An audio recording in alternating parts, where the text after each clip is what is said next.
All right, we live for Yo, the yo. sixth episode of the Precocious Yo. Neophytes experience.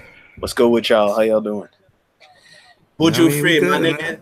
Word. That's it. Buju That's all that Street. matters, Buju bro. free. That's all I care about. Buju is free. Go come out. Oh man. All right, so let's get into it. Knicks are still playing basketball games. Unfortunately. Right. Unfortunately. Right. I don't remember if the last time we recorded was Frank playing or was he still going through he was already benched, DMP right? coaching decision. Yeah. DMP. I think this is 3 so far. 3 DMPs. Yeah. And I guess initially, what? Yeah, you can go. No, I was about to say they beat the Bucks. they beat the Bucks as soon as we came off the joint. Yeah, They beat the Bucks. Right. Word. That's the thing. You can't. That's why I can't. I was kind of upset about them DMP and Frank because I feel like you gotta play to learn, but can't be. It's not like the Knicks are good. Of course they're bad, but Fizz has won a couple games that they really had no business winning, and he's done the DMP thing with Dotson that has worked out fine. So I'm willing to play it out and see how it goes. I think he's earned that. I don't take it as they're like done with Frank. I think it's just it's nothing wrong with a low seat. For the time being, he's just gonna sit and watch for a little bit, and I think that's okay for him. Because he hasn't been great. Yeah, because you can't say like based on his play he deserves to be in the rotation. We're just saying he needs to play because you gotta get it out. Right. You gotta find it out. This is what it is. But I think he'll definitely be back in the rotation sooner. I think he DMP Dotson 4 games. I think tonight's game will be Frank's 4th, so maybe that's his formula. I don't know. Possibly, but but I'm willing to wait it out. But also, but since last time we recorded that, I think, of course, the Post, the great publication that the New York Post is, Berman over there. I think the piece wasn't even about a John Wall situation. I think the piece was about Moutier and how he's been like playing well. And then there was like one line that it wasn't even like when these people they have like, when they want to say something like kind of credible, they'll say like sources. It wasn't even that. It was like people are saying that the Knicks are looking to stockpile. It wasn't even anything like it's kind of like he was just throwing something against the wall, hoping to stick right. Yeah, with the whole Wall thing. So what do y'all think about that rumor? If we want to even consider it credible, if they trade for John Wall, nigga, I'm renouncing myself as a Knicks fan from this day henceforth. I'll punt the next 3 or 4 seasons if John Wall is on his team. I'm just not interested in watching John Wall play in the Garden, 41 nights a year. I'm just not. I don't need to see John Wall.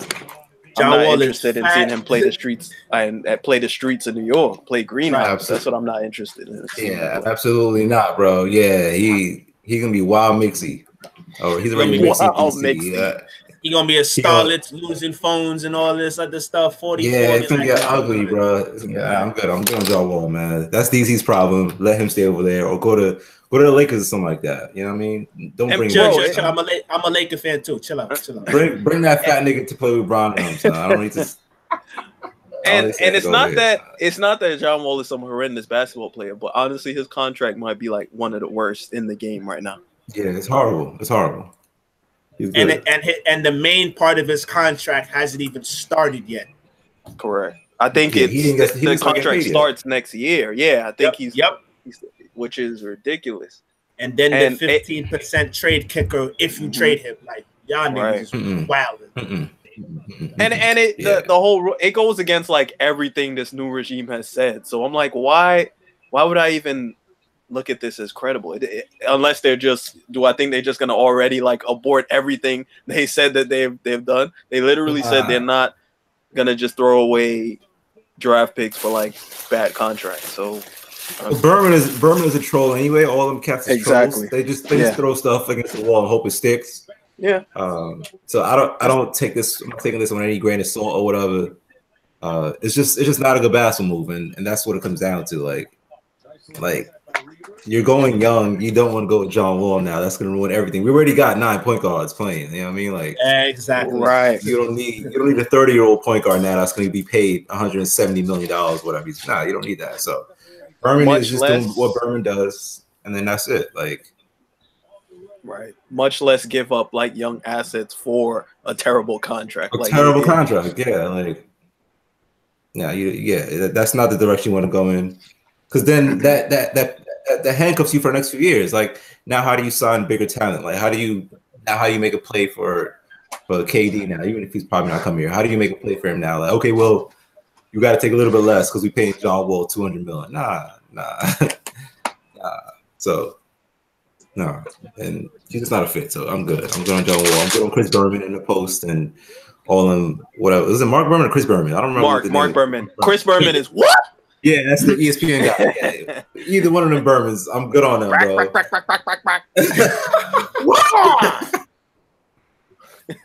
That's Chris Berman. All right, Mark Berman post. Go. He good all the way. Yeah. That or is. the overrated.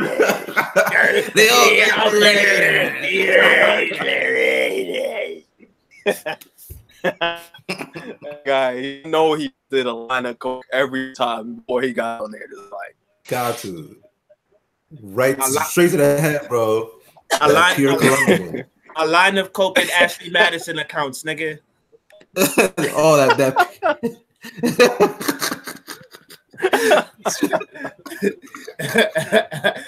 I remember seeing a video of him like blacking on the crew. I'll take you after commercial. Yeah. I was like, dang, you look like that guy. Absolutely. Another thing with the Knicks, with Moutier, I feel like he's playing well, and at this point he definitely deserves to start and play those minutes. I'm cool with that. But Mr. Burke, Trey Burke, I don't know how to feel about he got hurt, so I'm not sure how long he'll be out. But I don't know what y'all think about him being a part of the rotation. Nah, I think he should be a part of it. Like, I'm not married to either Burke or Moutier starting. I guess it's kind of like whoever kind of earns it for the week, I guess. You know what I'm saying? So if Moutier is earning the minutes that Burke usually would get and Moutier playing better, start him. If Burke is playing well and he getting the minutes to be the starter, start him. Because at this point, I don't think the point guard of the future is on the Knicks roster at this point. Yeah. So it's like if they're gonna help you play, whichever one helps you start and finish the game well, it gives you the most production, I'm with it. But like you say, the way Moutier playing right now, he hit that big three to tie it in the Bucks game. He played really well that game. So rock for now. Yeah, it's hard to look past Moutier, what Moutier is doing. He's not an all-star by any stretch of the imagination, but he's playing well enough to earn a starting role for like 9 of the 30 NBA teams. Like, he's playing well enough. So like, and Burke is the same. When he was playing well, like, they both look like solid decent players. I don't see any of them in the future for the Knicks, even though I think Fizz likes Moutier a lot more than we think. I think Moutier is going to end up on the team next year. Even if he doesn't start, I think he's going to find his way on the team next year for like a mid-level contract. Yeah, I'm okay with it with the way he's been playing. So, right, that's my thing. I know a lot of people probably don't want to think of Moutier probably being on the roster next year, but it is a possibility, especially if you don't get a Durant. Somebody like Moutier is very much a possibility to bring back. But I feel Burke. There's no way I see Burke on the roster next year. I can see Moutier being on the roster. I agree with that. So that's like Burke last year. He was shooting mid-range jumpers at like an incredible clip. Like, that's his thing. He takes a lot of mid-range jumpers, and he shot it at an unsustainable clip last year. And more power to him. But that hasn't been the case this year. So his effectiveness and production has slipped. And I don't see a situation where he would be on the roster next year. So I don't think he should be eating up minutes. Like, it's not, I don't think he's like a bum, but at least I can see a world where Moutier is on the roster next year. I don't see a world where Burke is. So I think even when he is healthy and you eventually throw Frank back into the rotation, I think Burke should be the one riding the pine. It is what it is. I think pretty much every week or every maybe like 2 weeks, we're probably gonna have this same conversation about the three of them. So that's why I'm kind of like, I agree with you, because I think, I don't know what Trey Burke's contract is right now. So I'm not sure if they could just afford to like cut him or waive him. Because if they have that mindset, I'm with you. Just like, yo, cut bait with him and let him go where he want to go. If somebody want to scoop him on waivers, I'm cool with that. Because I feel like Burke is gonna try to command a decent contract. Because I recently read that he signed with Rock Nation. So he gonna try to get a decent contract for himself, and I'm not mad at that. Get your money, but like for the Knicks, like Joe and you were saying, I feel like Moutier has earned at least a place on the Knicks roster, even if he don't start. You know what I mean? So I'm pretty much with you on that. And if you told me like last year that I'd be more open to seeing Moutier on this roster for whatever reason as opposed to Trey Burke, I'd be like, you smoking crack. I'd call you a liar, bro. Yeah, but it is what it is. Like, Trey Burke was really playing at an unsustainable level, and that shot, and Moutier, he's shooting the ball better, but like he also provides the element of like facilitating that Burke just doesn't bring, really. Yeah, he's the one point guard that passes the ball. He's the one guard that passes the ball on the team. No one else. And kind of defends, because he's kind of like he at least got the size where Trey Burke is. He's right. Because like I think at some point last year, like Moutier was like statistically like the worst defensive guard in the league, and now he's like middle of the pack, and that's unbelievable, because he was really bad. He was like just horrendous. Right. So that's another credit to Fizz. Like he's honestly got Moutier out there looking like a competent NBA guard, and that's hard to do. Couldn't convince me of that last year. You couldn't convince me that was happening. Right. You couldn't convince me of that 3 weeks ago, 3 months ago. Be like, he started off ass. Like, he was garbage. I'm like, this guy stinks, man.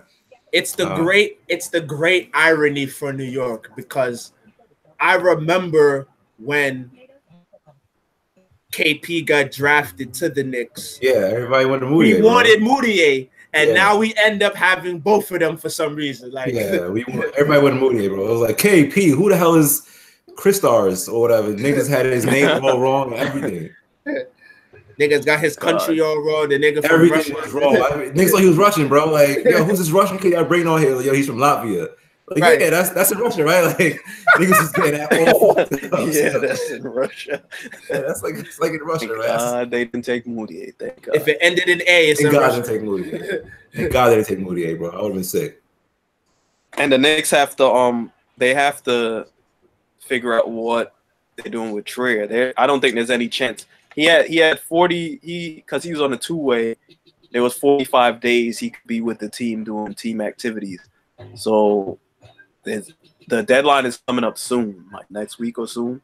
So they're gonna have to get rid of somebody and figure out, because they're not gonna want to tie up too much cap to where they won't have the max to offer a KD next year.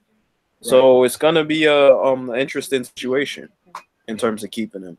They're gonna figure it out. I'm just not sure exactly how they're gonna go about it. Yeah, he'll come cheap. A lot of Knicks have a lot of guys that they can get rid of. They can let walk next year or whatever. They can cut.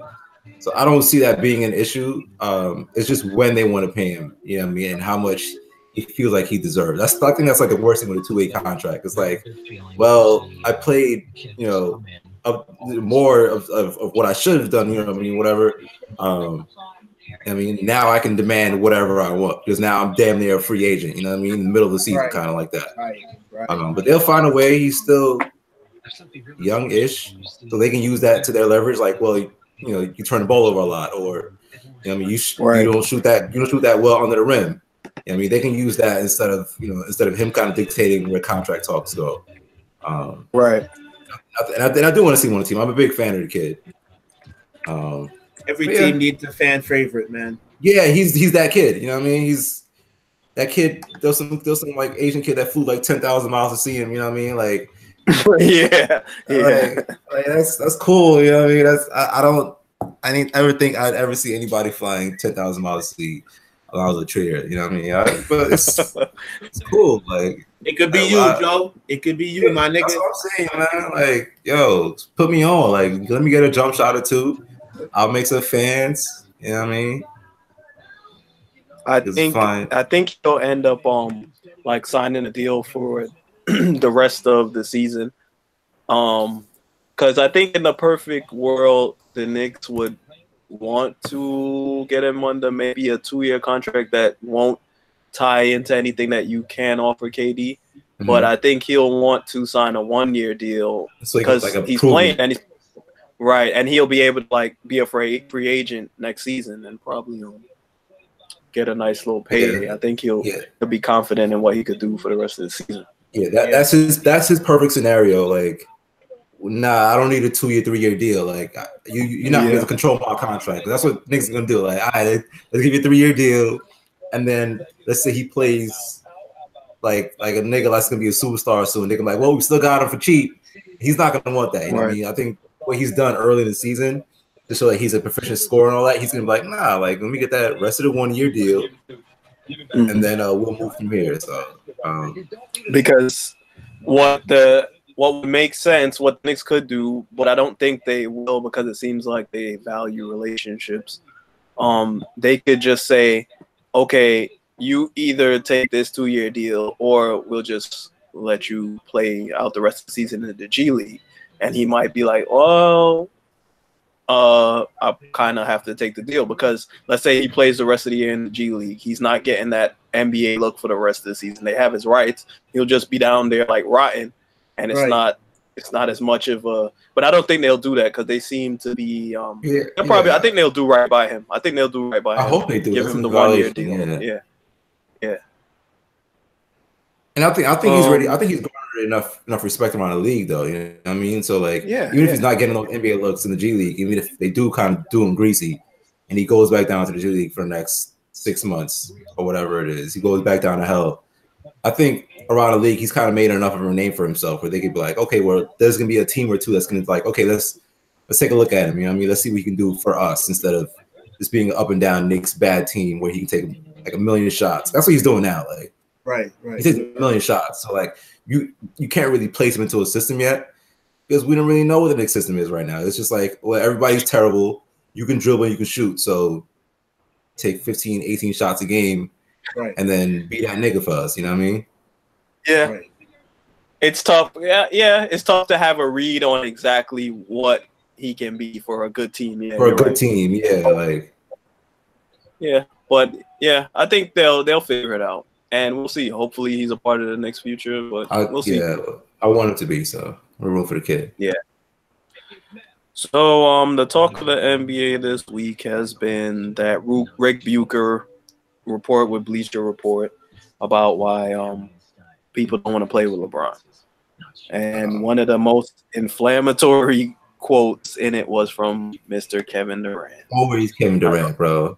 Nigga never shut up, son. I know I know you guys saw it. What hold on. I want to read what he said. I don't want to misquote this guy. Yeah, because God forbid he might tweet about you. Or he gonna find it. I know, right? This Ben talking about how about them Grizzlies? Wait, we beat the Grizzlies. I don't want. Yeah, we beat the Grizzlies. Nigga. Boring ass team, nigga. You can't talk smack if the Knicks beat you, like. Get out of here, man. Joakim. That's sad. How Joakim on a roster before Melo? He had 13 points the other night. Like, yo, what is this? I think he hit a 3. I just love. He hit a three. Yeah. Because I see him do his little 3-point drill. I was like, you gotta be kidding me. He did the because he hit like a 8-footer. He does that anytime he hits form of a jump shot. I know that, but I seen him hit like a deep shot, and I think it was a 3, or maybe it was like a pick and pop two. Maybe it was a pick and pop 2. DeMar DeRozan jump shot. DeMar DeRozan 2, like 3 ball. Ben, he really hit a 3. Ben saying he hit a 3. Yes, I'm saying he hit a 3. He hit a 3. You gotta drop the link. You gotta drop the link. I'm not believing it unless I see it. Word. All right, so nigga hitting 3. You should have brought it back to our team, nigga. No, honestly, like I did want like these younger guys to get run, but I didn't want them to have to stretch him. I felt like we're trash anyway. Like find a way to make it work, but it was just an irreparable situation. He was trying to go, so it is what it is. So KD's quote, it starts. It depends on what kind of, this is in terms of people playing with LeBron. It depends on what kind of player you are. If you're Kyle Korver, then it makes sense because Kyle Korver in Atlanta was the bulk of the offense, and he's not a number 1 option at all, not even close. He violated Kyle. Yeah, so don't violate me like that, bro. Like So his talents benefit more from a guy who can pass and penetrate and get him open. Pause. If you're a younger player, like a Kawhi, trying to pair him with LeBron James doesn't really make sense. Kawhi enjoys having the ball in his hands, controlling the offense, dictating the tempo with his post-ups is how he plays the game. A lot of young players are developing that skill. They don't need another guy. I think that's the gist of it. Yeah, I think that's all they have in the article. And more than fair point. But this doesn't. I think he also went into. There was more because he started talking about fanboys and all that. Right. And that's where he's right about that too. Yeah, that's where he's right. He's 100% correct. But KD cannot be the guy to say this because he's always crying about how the media gives him no love. So it just comes off as I want fanboy. Yeah. It don't seem like it's coming from a place of I'm just keeping it real. And it's especially weird because it kind of seems like you'll see like KD and LeBron in videos doing stuff in the offseason. It kind of seems like they're boys. I don't know what the heck their relationship is, but it's kind of if I feel like that's the case about Joe, I'm not going to go in some article and be like, yeah, nobody want to play with Joe because he takes up the ball too much. And I wouldn't do that because that's my man. Why would I? It's just kind of weird. I don't see why he felt the need to be so candid. He's not wrong in what he's saying. What he says makes sense. It's the messenger, bro. It's the messenger at this point. Like, bro, you're not in any place to say anything about anybody. You know what I mean? Like, and as much as if you respect his move to go to whatever it is or not, and how he's been destroyed by media, that's cool. Whatever, you can have whatever you say about that. Like he's always been so polarizing, and he's super insecure about how he's viewed, and that's like, bro, like you're not the guy. If Draymond said it, or if Steph said it, or if John Wall said it, anybody, I'd be like, yeah, you're right. The messenger is cool, but like KD is known to be insecure. Like it's one thing to be it. It's something to know to people that like niggas know that you think so lowly of yourself that you fucking make Twitter pages. You know what I mean? Like that's the kind of shit that KD's on. It's like, imagine Kevin Durant had fake Twitter. That's crazy to me. Come on, son. Like there got to be a height limit on that. Like you 7 foot, you making Twitter accounts. Like once you pass like 6'3", you gotta just have one page, bro. You average 30 points in the league. You gotta come on, son. Like you went 50, 40, 90, my nigga. Humbly, come on, son. Come on, what are you doing? Like that just silence everything. But he's still out there. Every time someone asks him about something, he's gonna be, I'm gonna be that real nigga. But it's like, and I respect heel KD. I respect him not caring. Like there's still a certain amount of like decorum you gotta have, especially other players. Do you feel it's him not caring? I feel like it's him caring a lot. Like I don't feel that's even him. He cares too much. Too much. Yeah, he cares too much. That's the problem. It's like weird. It's not even like, yo, I don't care. I'm gonna just say what I feel. It's him being like, oh, I nobody loves me, so let me say this. Like last year. Like last summer, they was like, "Yo, so what do you think about like, you were graded one of the best defensive players in the league, blah blah blah." He was like, "Yeah, I know how it is. Once I came here, I'm not gonna win no MVPs or whatever." I'm like, "You're right, but like, you sound salty by saying it, bro. And that's my man's, but like, you sound salty, son. Like, you know what I mean? Like, yeah, you gave up all your rights to win any individual trophies and awards, but like the fact that he was harping on it, like that interview, yeah, I know what it is. People don't want to vote for me because I did this, and it's like, yeah, nigga, that's why, nigga, Yeah. stop talking about it. Yeah, nigga, like.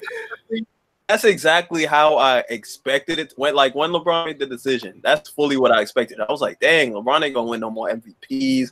Nobody's gonna be. But the way it played out on the court, it worked out to where like it kind of really didn't matter. Like LeBron won MVPs in Miami, right? He did. Yeah, I think he back won to one. back. I think one. Oh, back to back. Yeah. Okay, there you go. When the decision went down, that's not how I saw it going. I'm like, yo.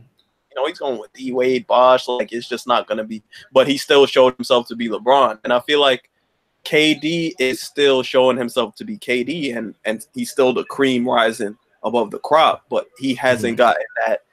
I think it's fair. He hasn't really gotten that MVP look. And that's why I get that too. I didn't understand why he's not getting them looks. And I understand that he hates it, because it is weird. It's like, nigga, he did the same thing 6 years ago, and he got all this love, and niggas was just, oh, LeBron, you're the best. And he's like, and KD and Steph were on the court. KD's the better player, but like it's weird when they're not. It's like a weird thing that they do that happens on that team. When KD's up on the court, KD's a better player, but when Steph's not on the court, Steph is the better player, right? So because they play like shit without Steph, but it's weird. He plays better with niggas around him, but like he's not getting them looks no more, and he hates that. Like that LeBron still won MVPs. And was still getting Defensive Player of the Year nods, and he was still on Sports Illustrated covers. He was doing like, with the old picture. He was doing all that. He still had like that, he still had that behind him. And Katie's not getting that, so he hates it, and he's gonna talk about it every 2 weeks when they ask him about it. It's like, bro, just let it go. Son. Like, it's the I hate. Part of why I don't understand why people don't understand that Durant's move and LeBron's move is the same is because you see it all the time in like the NFL and the Pro Bowl, right? Let's look at the Rams and the Chiefs for a second. If you look at the end of the year, the Chiefs and Rams are probably going to have 6 to 8 Pro Bowlers on the team. They only going to have that because of the record that they have.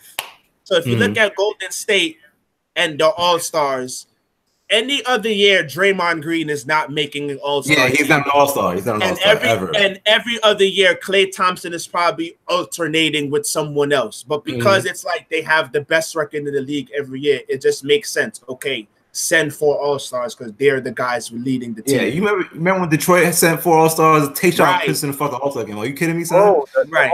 Hawks sent like their whole 5. Yeah, Kyle Korver was in there. I'm like, you gotta be shitting me. So. Right, but that's how it works when you have a top record in the league. So it's like the perception is, well, he's playing with 4 All-Stars. Like, yeah, they're not true All-Stars. Yeah, right. He's not playing with Dame and Steph at the same time and Kawhi. He's playing with Steph and some other guys that are pretty good at what they do, like another specialist. But they made the All-Star team because they helped their team win, and that's what rewards it. So it's like, I understand why he feel away, but it's like, bro, like you saying, you can't keep talking about it because we already know. Like, we already know you're going to get the short end. We already know the media are LeBron fanboys. We see it with Nick Wright every morning from 6 to 9. And we see it with Shannon Sharp. So it's like, and it's not to knock them. Well, at least not Shannon. But we already know how it play out. So, like, it does sound like you're the bitter ex. And I kind of think that he thought because we win the championship, he probably thought all criticism was going to go away. Oh, it got worse. It got worse. And I don't think he anticipated that. Yeah, I think he felt I'm gonna win this ring and I'm gonna feel completely satisfied and I'm gonna feel like the monkey is off my back, and that didn't happen for him. It got worse. I think he's like reeling. But since KD has been in Golden State, like the MVPs have been Harden? Harden won. and right? Russ, right? Harden and And Russ, yeah. well, That's it. That's it. Yeah, he's only This is his his third year. third year. This is his okay, third all year. right. So yeah, Russ the triple double year. You know that's why he got that. And then Harden, Houston had the best record in the league. Mhm. So I mean, I feel like, And then like, the other 2 years, Curry won back to back. right? Yeah. And it's like, okay, the triple double year, you kind of like You gotta understand it. Yes, but like I don't even know where KD finished in voting. I don't know if he was. He's always like top 5. He's always gonna finish like top 5. So like Right. that's that doesn't mean a lot in the NBA. Top 5 MVP. Yeah. That doesn't mean nothing because Mhm. the difference between 1 and like 2 is like 19 votes, something like that. So like if you're 5, then you're damn. You didn't make it. Like okay, like Right. ooh, top 5. You know what I mean? Like. Because like with the triple double year, it's like, okay, you got to see that and be like, all right, you got it. And then especially with the whole narrative of KD, you're the guy who just left, so you helped build that narrative. Right. And then Harden, you know, their team had a better regular season record than you. And if you look at the roster, he don't got a Steph or Clay and all. So like you got to understand it. Like, yeah, you probably like, yo, I'm better than James Harden, and we know that. But absolutely, you know how these awards are handed out, like. And I get that when it comes to your legacy, like these things, when people look back, revisionist history, they like to call up MVPs and all that. I get it. But, what you're doing is you're solidified. Like, why are you so upset? Like, even now, like people love to bring up finals MVPs because Steph ain't got one. It's like, it's weird. Like, yeah. When did this ever become a thing? Like, I saw Andre Iguodala won Finals MVP. I don't care about that. Like, yeah, it matters, but it doesn't matter. Like, no, I mean, I'm saying like it's a thing, but like right. Steph is solidified. Like right. I'm not. Why am I worried about a Finals MVP? I know who the MVP of those teams were, and it was not Andre Iguodala. Yeah, I don't care what you tell me. I saw the games. I know who. I watched all 5 of them games, nigga. It was not Andre Iguodala. I don't know. I disagree with that. Brian was 40, son. Bro, he was 40. It wasn't about LeBron's averaging points. You were able to put Iguodala and or Draymond and say, okay, yeah, LeBron averaged 40, but Iguodala was a good enough defender where it's gonna take LeBron to get 40 shots, and sure enough, that's what it took. So now I understand that Kyrie went down and Love went down, so that kind of changed, that kind of skewed things a little bit. But I thought watching the finals, and me and my boy Eric, shout out to Easy, we watched that finals, and we both said it from game 1. If Golden State wins, Iggy's gonna win it. Because there was just something about Steph and Deli guarding him. It's just like, you're not playing the way I know you're supposed to. And even though Steph had the better numbers, to me, in my opinion, Iggy deserved it. But I can see what you said, like, yo, at the end of the day, we already know Steph is the best player on the team. And he ended up leading the team in points, assists. Like, he shot pretty decent, 46, 47%. So I get what you're saying. But even if you don't want to go stats, right?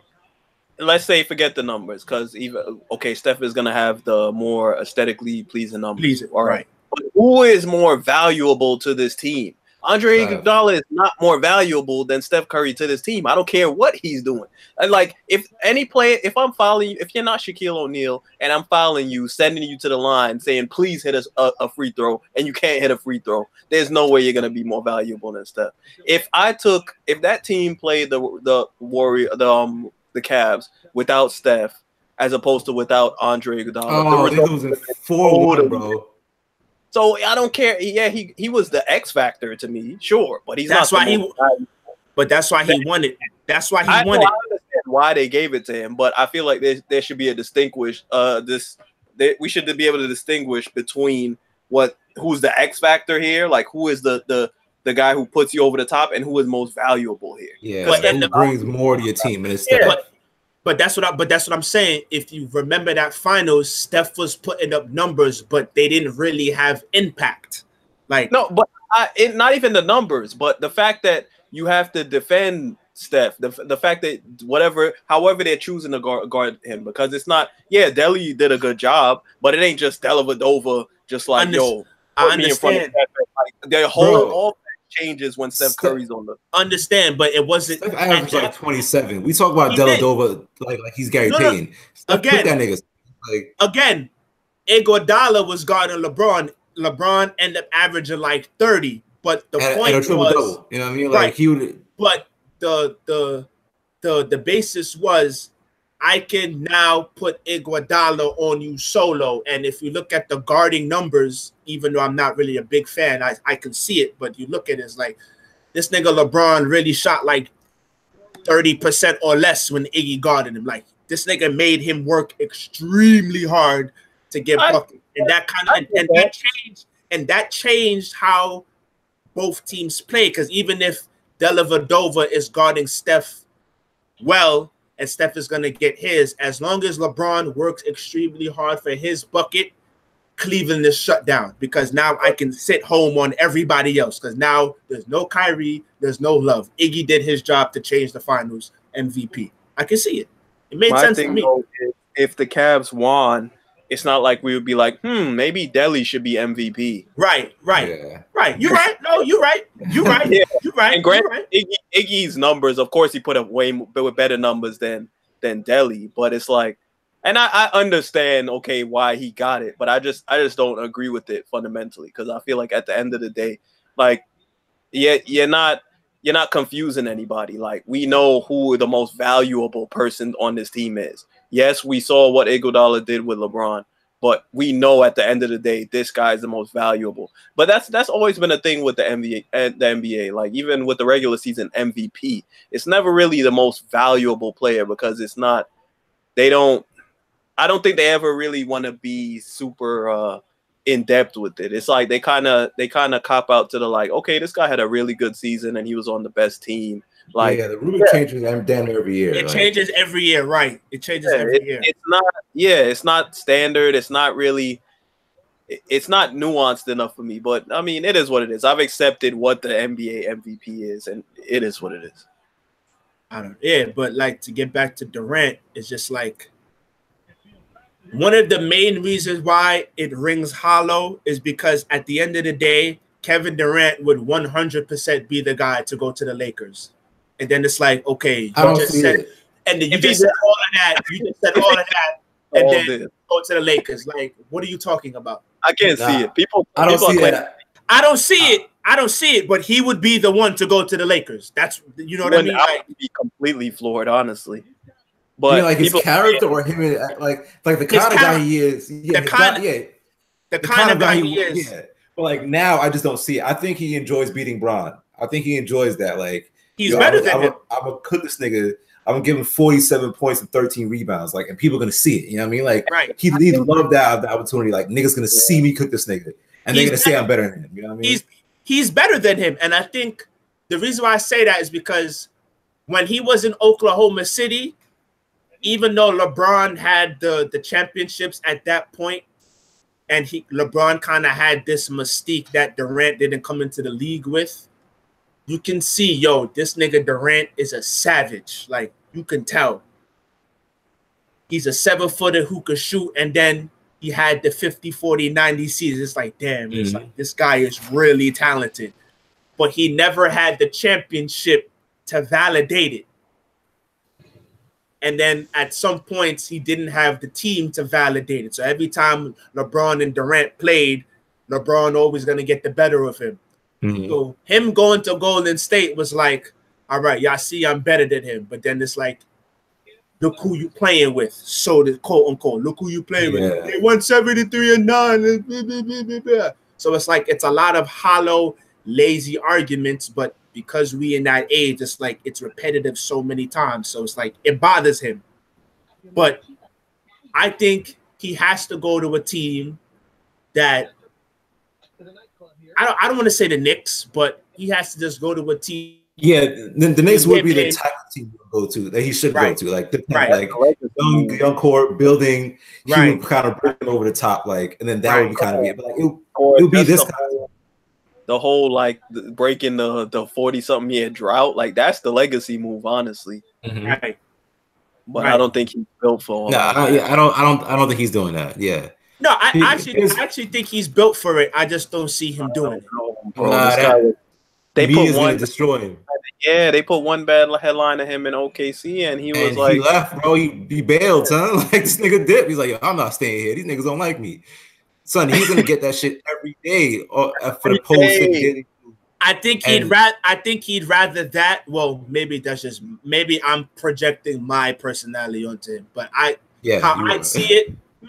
I mean, I'm not adverse to it. You know what I'm saying? I'm just saying, like, I think Durant more responds to like random criticism. I think if he got criticism all the time, he learned to accept it, as opposed to like, I'm playing well and then he has this one bad game and it's like, you coming from my head, nigga.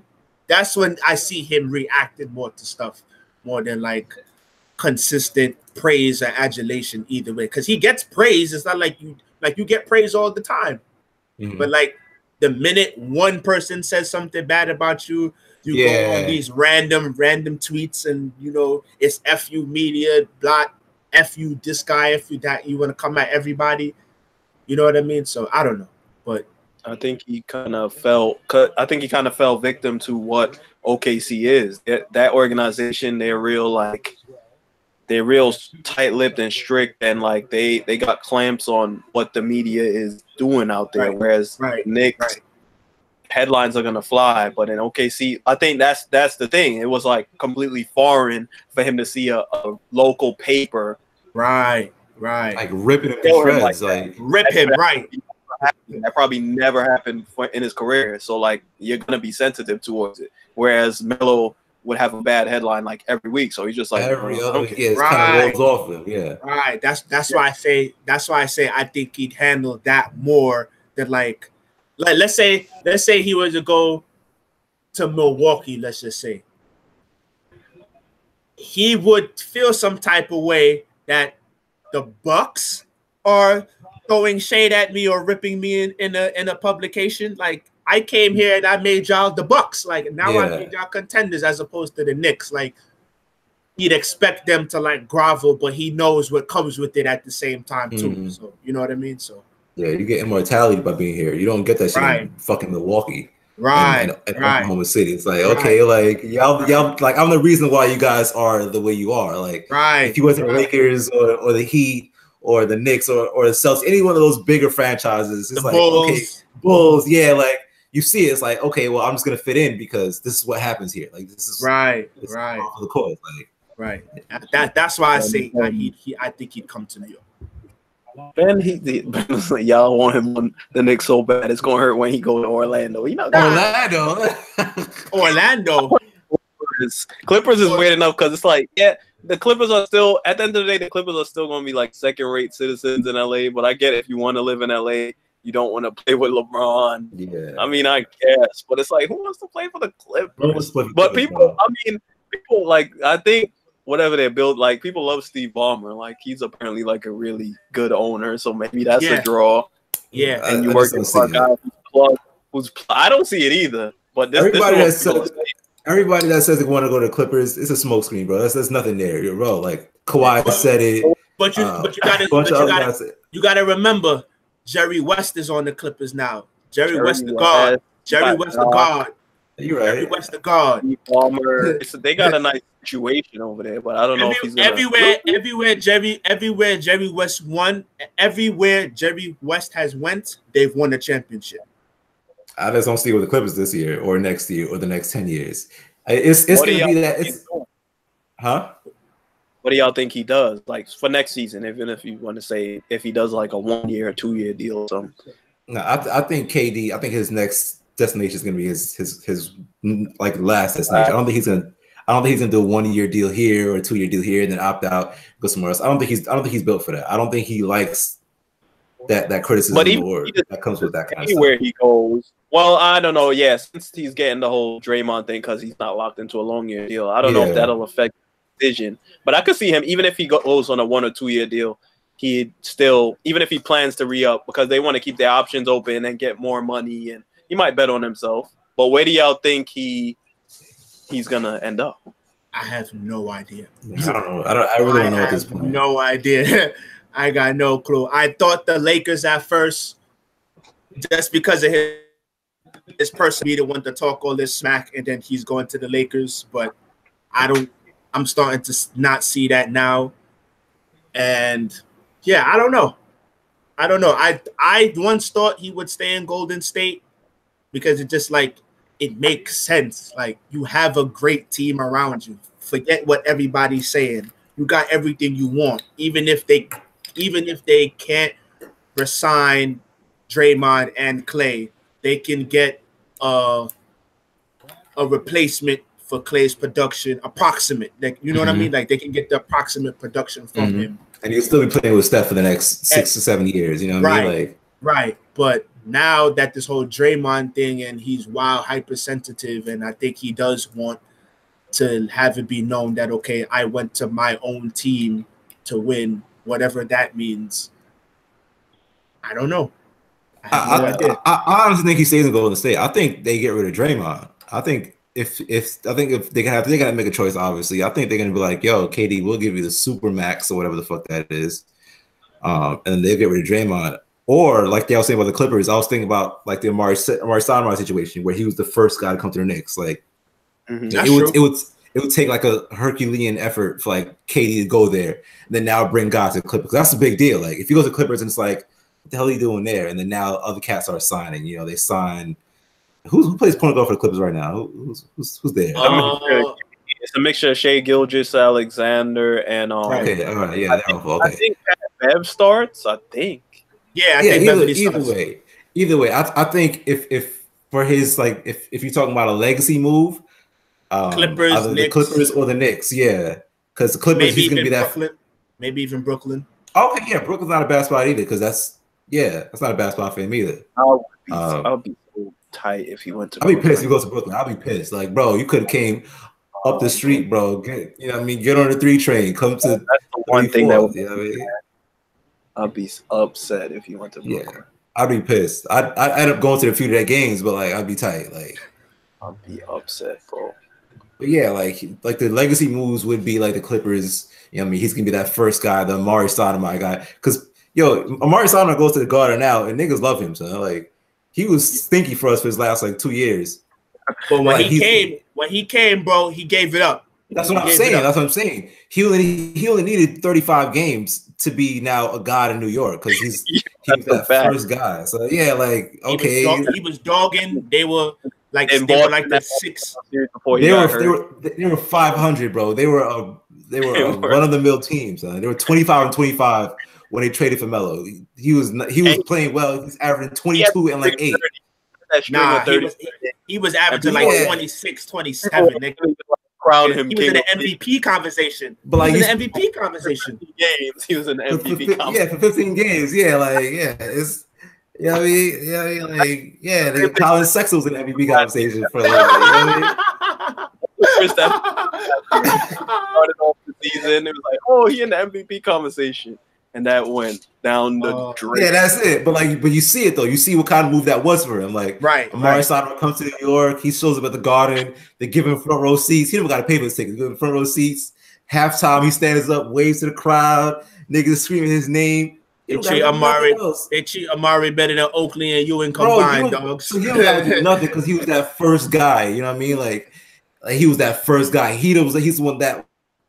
Like proxy brought Melo here, you know what I mean? Like, oh, if Melo didn't see Amari sign first, he would have demanded that trade. Like he was that first guy. So KD does that in on the Clippers. He's a god in LA, so he's a god. So now you have 2 LA powerhouses. You got Bron for 4 years. You got KD for 4 years, and they battle out in the same building. Yeah, that's a legacy move for him. And then you talk about the Knicks and the Bulls or whatever, and all those other teams or whatever. You know what I mean? Like, but the Clippers is the right move. Now I'm thinking about it. Like I just had that like. I don't think anybody wants to go to the Bulls, nigga. They are ran so poorly, dogs. Yeah, they're horrible. They're horrible. And they're horrible. Yeah, they're dirt cheap. They're horrible. They're horrible.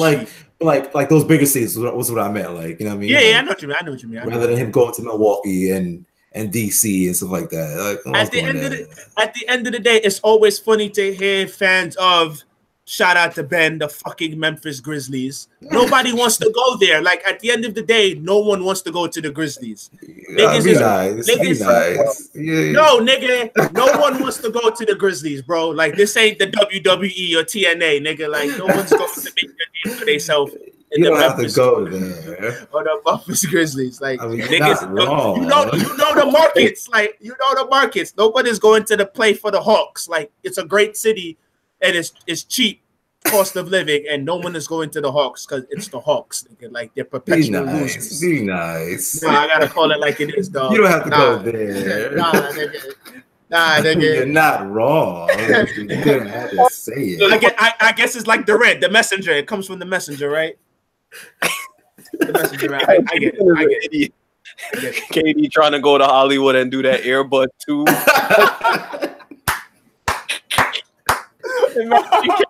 Earbuds too. 5. They've been like 7 earbuds already. What you read? It's mad at them shit. So he's thinking. No. He gonna make Thunderstruck 2 in LA now. Like oh yuck. Thunderstruck 2. He ain't gonna play with the Thunder no more. So how you gonna do that? That's violation. Thunderstruck 2. Oh man. Oh, what else? Last week we were talking about Houston. So they still stink. They still stink, so they ass. I was so happy to see. Like I think that their defensive rating has gotten worse without Melo. 25. They're 25 now. They've gotten worse. They were like they're horrible. They stink, Gobert got ejected. Crazy. Gobert got ejected 3 minutes into the game, and I looked up, and it was 50. It was 52. Yeah, 2 techs. He picked up. It was 52-91, end of the third. I'm like, how, dog? Like, what is happening there? Do they just not care? D'Antoni don't care, dog. He don't care. Don't care, son. He don't care about basketball. He don't care. Chris Paul don't care about basketball. Chris Paul's making $40 million at 37 years old. That's the worst contract in basketball. That's a terrible contract. That is the absolute worst contract in basketball. Oh, Lord. And he's 5'8". And he's 5'8". I know, 5'8" and fat. 5'8", fat, making $37 million with a receding hairline. Blessed be, beloved. He's out of here, bro. Lord. Yeah, no, they stink. So they stink. They absolutely stink. And they tried to make Melo the guy. Like, how the fall guy? Yeah, then they needed a fall guy. I was like, all right, enjoying it because they killed Melo. And they've only gotten worse since he's been gone. They're awful, son. They're awful. They're in 14th place, right above the Suns. That is disgraceful, son. That is, that's terrible. I don't think they make the playoffs, dog. Yeah. Now I've kind of flipped on it. Yeah, I don't think they make the playoffs. I don't think they make the playoffs. I was with them last week. I was like, yeah, let's do it. You know what I mean? But I just don't see it this year. I don't see it for them. They stink. They're not good at basketball, son. I'm seeing that they're trying to trade for Trevor Ariza. Well, if you're gonna trade for him, you're gonna have to give up the bad that you already got. And it's like so stupid. You should have just given him the money, whereas you didn't have to give up assets. Just give him the money. Now you have to give up assets, and then you're killing your future even more than it's already dead because you got all this money tied into Chris, and you put all your chips in the middle of the table, but you wanted to be cheap with Ariza. Just dumb. And then Harden's contract is an albatross. Like, oh Lord, Harden is hard. I remember when Steph got his extension, Harden's was like 200 mil. Like what? So now you paying Harden wild bread, and you paying Chris Paul wild cheese. Like that's an ugly sandwich. Like yes, that's an ugly sandwich. That's an ugly sandwich, dog. That's an ugly sandwich. That was a good one. I'm using that ugly sandwich. That's an ugly sandwich, dog. That's an ugly sandwich, man. That's an ugly sandwich, B. I gotta keep that. That's an ugly sandwich. See the chips, see the Pringles that you put in. Right. Put the chips in there too, son. Put the chips in there too. Right. That's an ugly sandwich. Oh God. So the Raptors winning the East, or I told y'all. Yeah. I'm on that train, man. I'm on. I because I don't think any of us knew Pascal Siakam was going to emerge. He's been balling. See, that's the thing that when I see players like that emerge, but I get hesitant to expect them to be like that in the playoffs. Yeah, same thing had with Fred VanVleet last year, whatever nigga name is. Yeah, but he played in the playoffs. It was just they were all dookie last year. Right, they were all bad at the same time. That's the problem. Right. That's the thing, because they'll play really well in the regular season, and you're expecting them to keep playing really well in the playoffs, and then they're just like, okay. But I mean, it's not like, I don't know if it's mostly Kawhi, and then you got Lowry. Lowry is another one. I still think they need to make. I still think they need to make another move. Melo would be a nice little move over there, just to add like scoring. Just add scoring off your bench, because I don't think Melo still knows how to get a bucket. So like if Fred VanVleet ain't getting you buckets, the least he could do is spell minutes for Lowry to run the offense, and then you got Melo off your bench that can get you anywhere from 12 to 25 on a good playoff game. You know what I'm saying? And I think you're gonna need that the way Kyle Lowry, because now Kyle Lowry is in this wild slump, and he does that. He does that a lot. And he do that in the playoffs. So it's like, all right, if Lowry not doing nothing, Fred VanVleet not doing nothing, who's your other scorer, guaranteed scorer off your bench? And I think that's where Melo would come in. So that's fair. I just don't know why.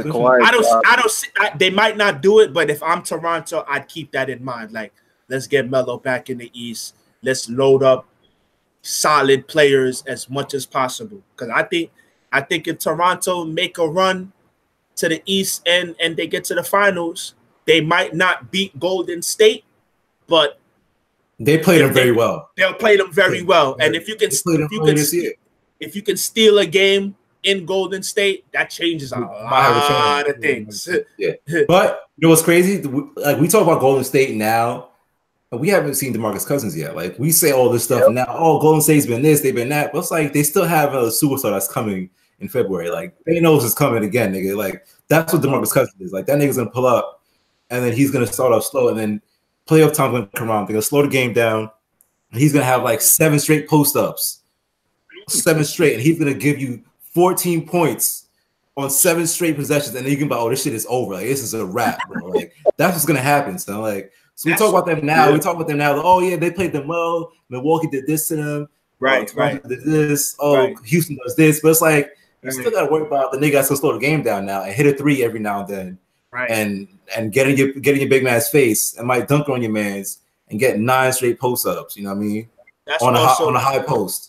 That's also where I think you have a point to where they'd give up Draymond, because I think if they can keep Cousins instead of Draymond, I don't think they're betting on Cousins staying. Cousins signed that 1-year deal just because I know, but if Cousins can, if there's a chance, if Cousins can show himself and make a difference, and I can keep Durant, I can keep Cousins, and all I have to do is lose Draymond.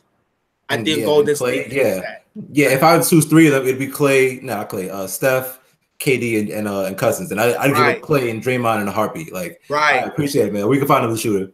We can find another big man that curses a lot and kicks niggas in the dick. Right. There are plenty of those guys out there. You know what I mean? Right. Yo, Ben is drunk. Memphis versus Denver West Finals. That's disgusting. I'm about to report you as spam. Toronto versus Philly in the East Finals. Yo, that's this nigga is. The NBA would be throwing up if this ever happened. Toronto will sweep Philly. West Finals. That's disgusting. Denver, Memphis. That's disgusting, bro. Stop it, bro. No ratings.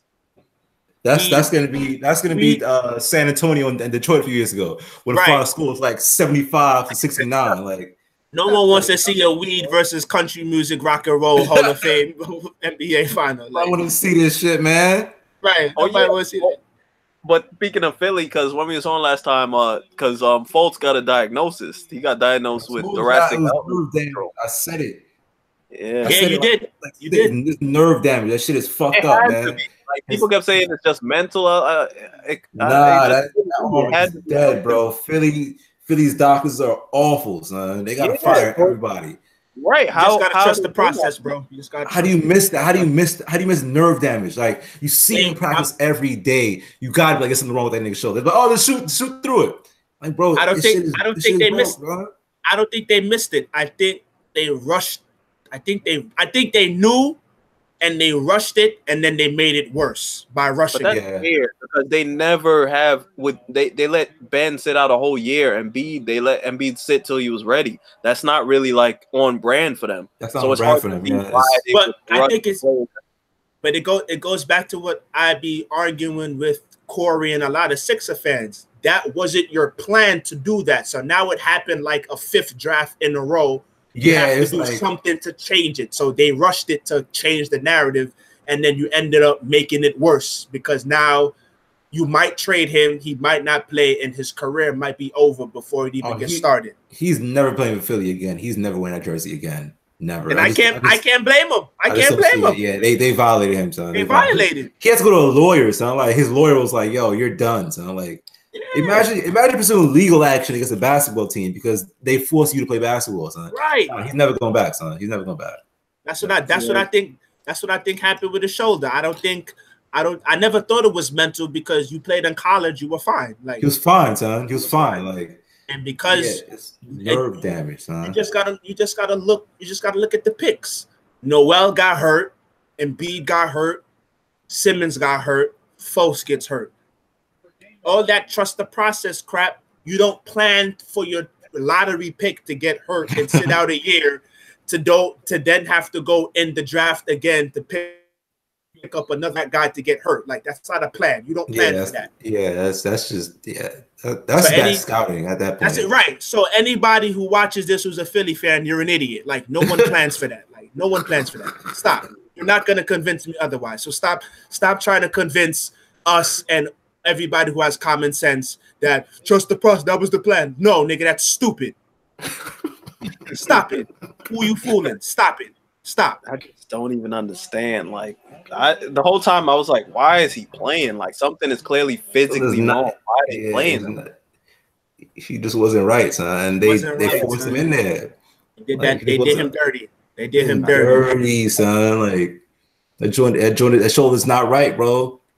And anybody who's ever seen any kind of basketball in their lives, like you could have seen one basketball game.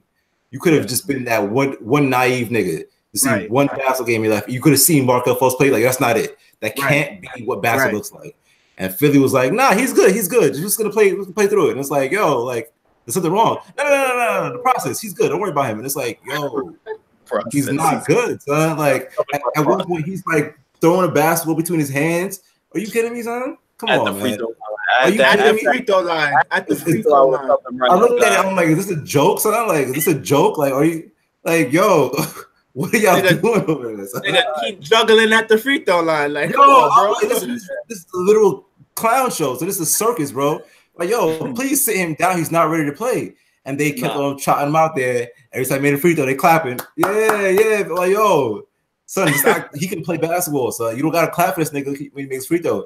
Something's obviously not right. Like, he's not good right now. And he's just like, yeah, just set him out there, folks. Yeah, go ahead and get a dunk on a fast break. Like, this nigga was over the summer dunking. Like, you shouldn't be doing any of that, bro. You should be laying on your side and having somebody rub your shoulder, bro. Like, come on, son. Like, Philly's a joke, bro. Philly's and shout out to Corey, man. Shout out to Corey, man, and shout out to B Sims because he's a massage therapist and he saw it from last year. He was like, "Yo, there's something clearly wrong with his shoulder. Clearly wrong with his shoulder. Like." No one has that hitch on their shot right-handed. Like it just didn't look right. Like he looked like Mike Epps, so he did the Chicken Wing Jones, baby. Like no one shoots like that. Like no one shoots like that. No one. Was it right? So, of course, the age-old debate was thrown out again this week. I don't even know why did Allen Iverson end up giving like his his best starting five. Why Oh did that yeah, happen? I think because it was the Players Tribune, so they probably asked him his five. So that was running on. So that was his right. I think what did he say? He said MJ. He said Steph, MJ, Kobe, LeBron, Shaq. LeBron. Yeah. That's not a bad five. I'm not mad at that. No, that's fine. And then I think Stephen A hit him with everything except he subbed Kobe for KD. Idiot. that you can't. Why stop? So like idiot. You can say 3, but why idiot? Because no one is taking no one is taking Kevin Durant over crybaby Kevin Durant over Kobe Bryant. Stop it. Here's the thing. It's not. I know why he did it. I'm just skill and fit wise. Yeah, fit wise. I know. I'm just taking a jab. That's what people get. People get caught up in that. It's like, even if you were to make a team, you're not going to choose like the 5 greatest players of all time because some fits may not, the same position. That's why I understood when he was like, yeah, because I already got MJ. I'm not going to take Kobe. Right. I like the Steph pick was interesting to me, and I'm happy he did it because it gives Steph the respect he deserves from a legend that like greatest shooter of all time. Like, we need to stop playing like he's not. I don't care. We like to say like, well, people are prisoners of the moment. No, he just is. He's the greatest shooter to ever walk this earth, bro. Yeah. Speaking of which, when I saw that, I didn't really watch the debate because I do not watch First Take like that because Max is just a blubbering idiot. But I think I don't know who saw Max Kellerman is trying to convince the United States of America, if you have one shot for your life, Magic Johnson over Steph. I just wanted to slap him through the screen. Stop. They want to go and Magic was clutch and this and that. Yo, if I have to put the ball, even if in any situation, if I'm putting the ball in somebody's hand at like half court, top of the key, if I have to kick it to them for a wide open shot, any jump shot. It's any type of jump shot, I'm taking Steph Curry. People love to be married to the those legends or whatever. It's a very specific question to take a shot. Can we not just concede that to Steph? Like, there's not many people ever who I'm gonna say I want over Steph. Like, he's literally nobody ever. I could understand if he said like Steve Nash. Okay, I could, because Steve Nash was more of a facilitator than Curry. Okay, but still, I'm taking Curry. Like, stop. Yeah, like, come on, Magic. Like, nobody's trying to play Magic. Like, but come on, come on, someone shooting the ball. Like, we already know Magic is the better player, but we asking who's the better shooter. And do we? Magic wasn't getting that jump off. All right, step Do we really? Is Magic really the better player right now? I don't know. Stop it. That Steph guy's pretty good, man. That Steph guy's pretty good. Stop it. Don't be the backpacker guy. Don't be Rosenberg. Don't be Rosenberg. If we talking about the way the game is played now, no handshake, check-in, 2018 rules. I'm taking Steph. Yeah, I'm still taking Magic. I'm still taking Magic. Oh no, Steph will dance on Magic. Steph with the sword that old fat nigga. Magic wasn't fat, dog. He was just tall. He got fat. Steph would cook that nigga, son. Yeah, Magic gonna take you into the post, but Steph will probably wouldn't even guard Magic if I'm have a 5. Yeah. But either way, there's no chance that I'll take Steph. You gotta understand, like, the argument for Steph works for Magic too, because Magic is craftier. Magic's IQ is much craftier than Steph's ability to guard or not guard him is going to be. So if you put Magic Johnson, if you put any one of these older niggas in this NBA, they get an ass naked on the NBA. Ass naked. Put Larry Bird in this NBA, and Larry Bird is averaging 40 in his team. Like, yeah, you say Larry Bird, but guys like Larry Bird and like Jordan, those guys are error proof. They can play in any era and just be nice. Magic can play in any. Magic can play in any. Yeah, but like now you put him up against a behemoth like Steph at this point. A behemoth, bro. Steph is a behemoth. Steph's the behemoth with the basketball. It's just different. Like my thing is like the way Magic, the way they played ball, then Magic's game was not.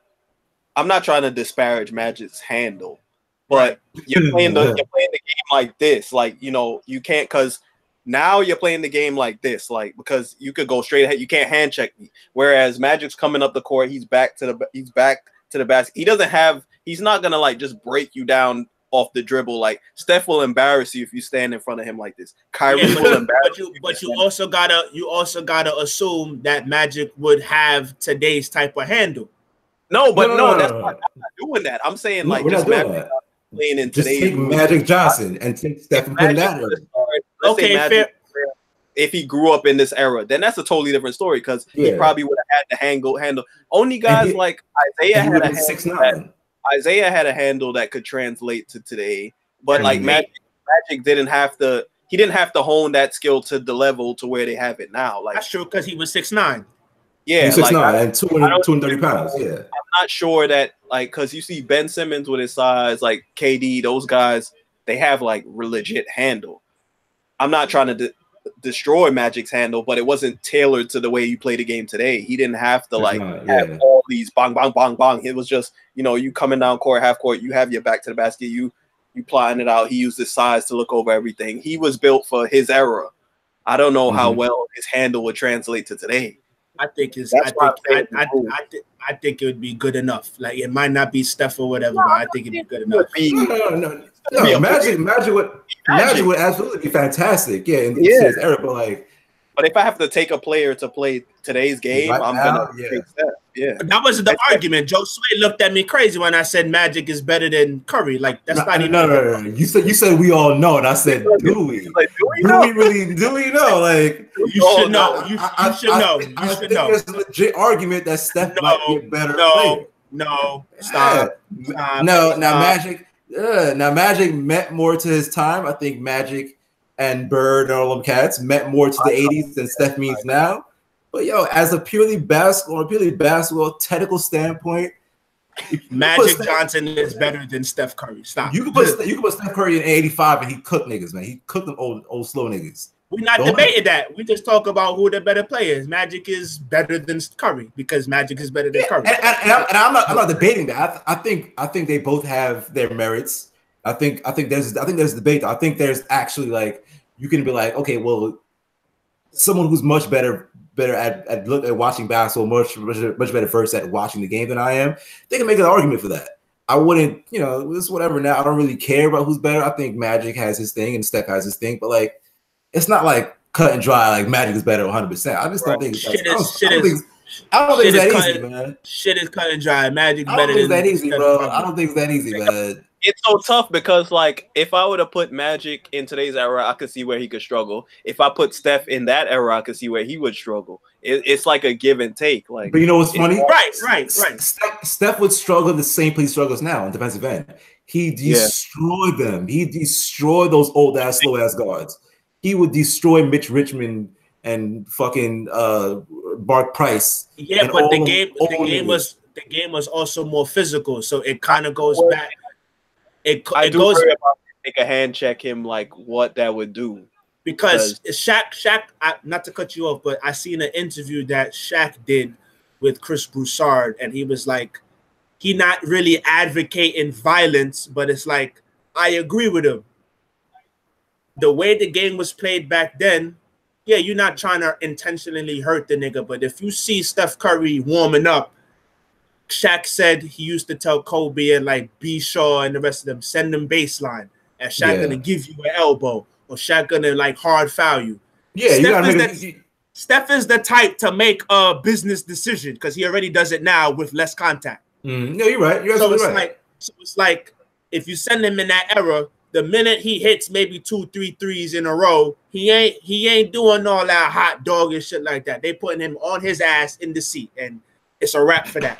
Not to say he wouldn't score the amount of points. No, you're right. You're absolutely right. I think he would, but it's just like, you see it. No, you're absolutely right. And that's where he struggled. He struggled with the physicality of the game. Just like he doesn't he struggle now, but like sometimes when they switch him on bigger players and you have to guard the post up or whatever, like when Harden takes to the post, when Russ takes to the post, he had those issues, whatever. And he's a good like defender where he's like disciplined and all that stuff, has his hands up. That's a good word. That's a good word. Yeah, he's a very disciplined defender, right? But he's not a physical defender like where he's gonna be like, nah, I'm gonna impose my will against you. Nah, he's not that guy, and he never will be. He's 180. You know what I mean? Where I would agree with you with Steph and Magic, I think Steph is more disciplined than Magic. Where Steph, I think you said a couple episodes ago, Steph sets really great screens, and I think that's an underrated skill. It's a very underrated, not even skill. It's an underrated part of his game because that pick and pop or that switch or that dive to the corner, wide open, son. And I think he'd still be good at that. Back then, it would just be harder for him to do. Like he'd have to do it a lot more. And a lot of them guards were a lot bigger then too. Like I feel like the game is smaller now. Everybody's a lot faster and quicker, and that's fine. But them niggas back then was big as shit. And like guards were 6'4", like point guards were 6'4", 210. Like they all look like Russ. They just weren't as fast and as athletic, but they were all grown ass men playing point guard. Like I'm just gonna be really tall, and I'm gonna have the ball in my hands. Like you know what I mean? College had a lot to do with it too, because they stayed 2-3 years a lot of times in college. They had they came to the league fully grown up, son. Like these were grown men by the time they got to the league. Like their first game, I'm already 215. I already played this game 6 times already. I played at Duke, you know what I mean? We played 30 games and Coach didn't sit us, you know what I mean? Like that's it was on.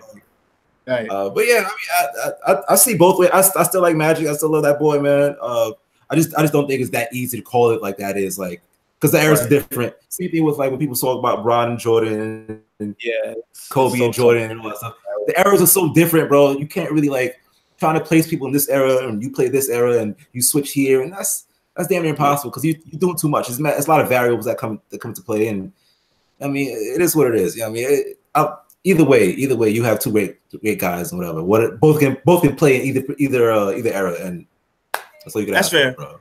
I didn't see the big whoop about it. Like that's Iverson's 5. Let the nigga have his 5. Like word.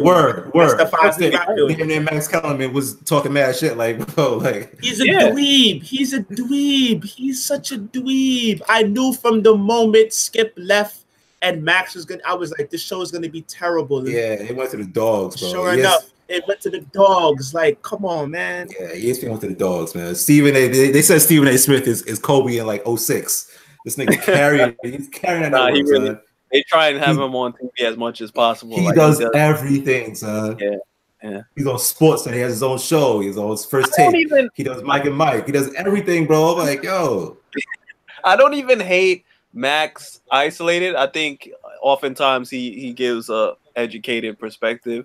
I just think like, you know, the whole first take thing was like Skip built it and it was like it became solidified with the whole Skip and Stephen A dynamic. It's just hard to like have that when you feel in like now Max Kellerman with Undisputed over there on FSN like that show's ass too. Like we talk about like first take being stinky. It's stinky, bro. It's not good. It's like because Skip is Skip, and the people are gonna watch Skip. And I feel like what I feel is Shannon is more of a like comparable for switching out when you switch out a Stephen A. as opposed to like Max for Skip. Like it kind of that works better than I think you swapping out a Max for Skip. If that makes sense. No, it does. You're right. You 100% right. See why people would be like, all right, I'm gonna watch. If I was a first take watcher, then I could see why I would now be watching Undisputed because it's kind of like it's a more entertaining dynamic than I would expect a Max and Stephen A to be. Yeah, no, and I get it. But the problem was with Undisputed or whatever, they try to make Shannon into like Stephen A, and he's not. Shannon is more of a Two Live Stews kind of guy. Like he's supposed to be the guy that comes on every Wednesday or Thursday. He's not a guy I want to see every day on TV. He's just not. Like he said the same thing over and over. It's like, bro, every now and then he has a good point, but it's like a lot of times he's just repeating himself. It's like you're not Stephen A. But you're Jamel Hill. Right, but the thing with the show too is if you watch Undisputed, they really have like 3 topics, and then what they do is they just let's say they'll talk about the Lakers had a good game. They start off the show with that. Then the next topic they'll talk about the Cowboys and the Patriots.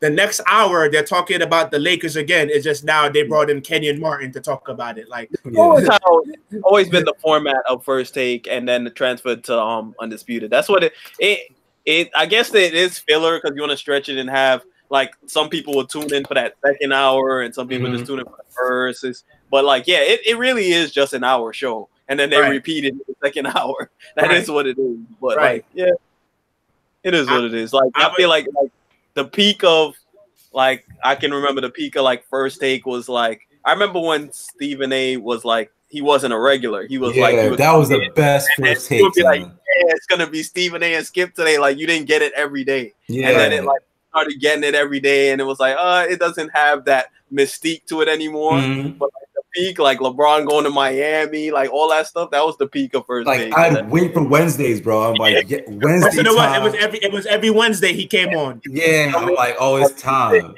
yeah, that was the peak. Yeah, there's Two Live Stews. You had Rob Parker, Jamel Hill every now and then. Chris would come on.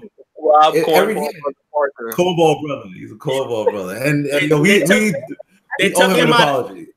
They took him out of context when he said it too.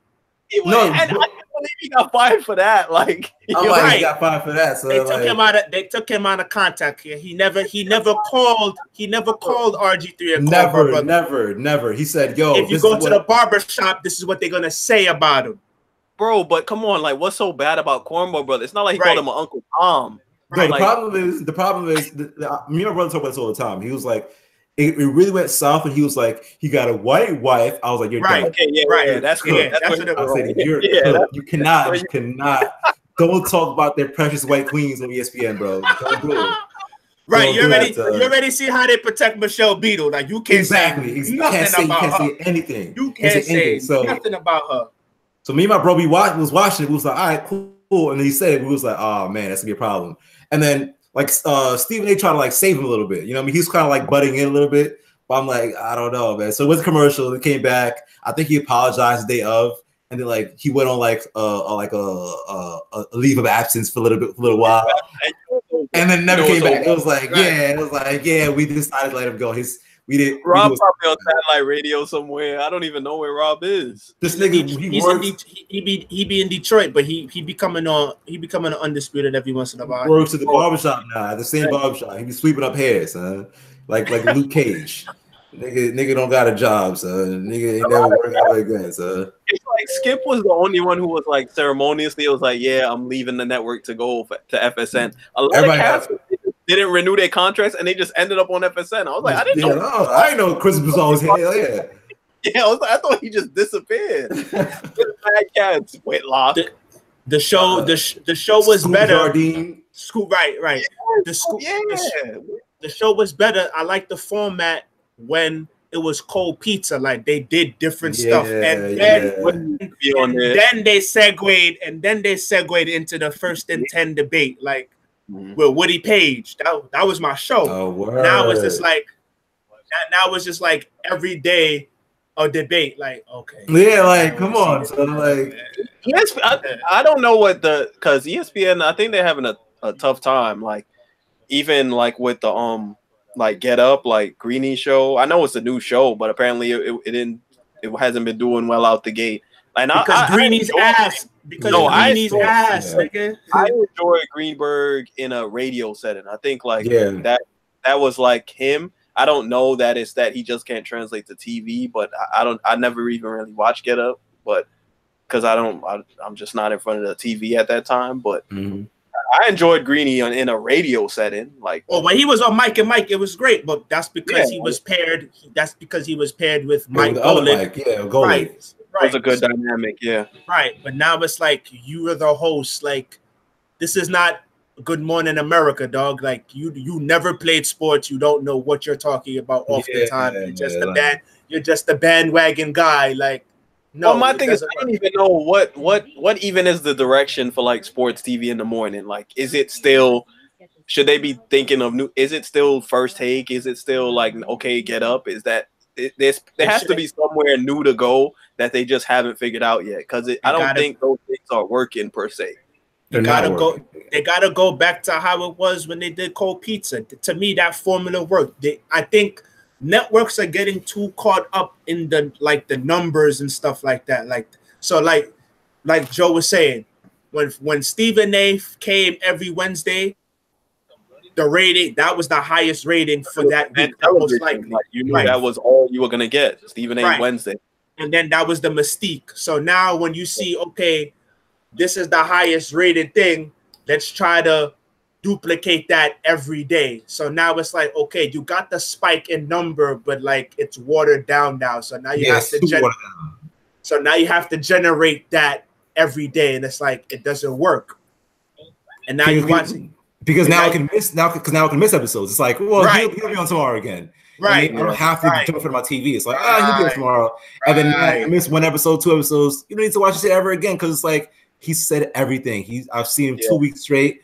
What else can he say to me? You know what I mean? And that's the problem. They try to do too much with Stephen A. It's like, just leave it the way it was, bro. It was fine. You're good, bro. You're good. Like the saying goes, sometimes too much. So like too much is a bad thing. Right. But they're in a tough place because it's like Stephen A is probably like one of their only personalities where, okay, I'm turning on my TV to watch Stephen A. Yeah, he is the only personality. Yeah, they don't really have a guy. I can't think of another guy on ESPN where it's like, all right, Stephen A on here wilding. Let me laugh because he's going wild out. They all died or retired, son. That's why I watched the Lebatard show. Like I enjoy Lebatard. That's another. I don't really care for Lebatard like that. I'm not the biggest or whatever. I'm not the biggest because like I've been watching for a while because Colin Cowherd used to be on ESPN, but I watched the Lebatard show before it came on, and I love the show, but I'm not a bigger fan of his opinions a lot of time. I remember I think it was Joe who put me on to him and Bomani did a Sean Merriman interview, and they were kind of like, That's what kind of term I was like, I'm not really feeling these guys anymore. If you listen to the radio show and the podcast, he kind of still has that ad, like he wants the foolishness, and it's like I get it, but it's like not everybody listening to your show wants that every day. Yeah. But like the premise of the show, I love it because it's different and something new every day. So when I watch the Lebatard show with him and Poppy's hilarious, right? Even though because I like him and Poppy, and that was funny. Right, it's funny, like funny.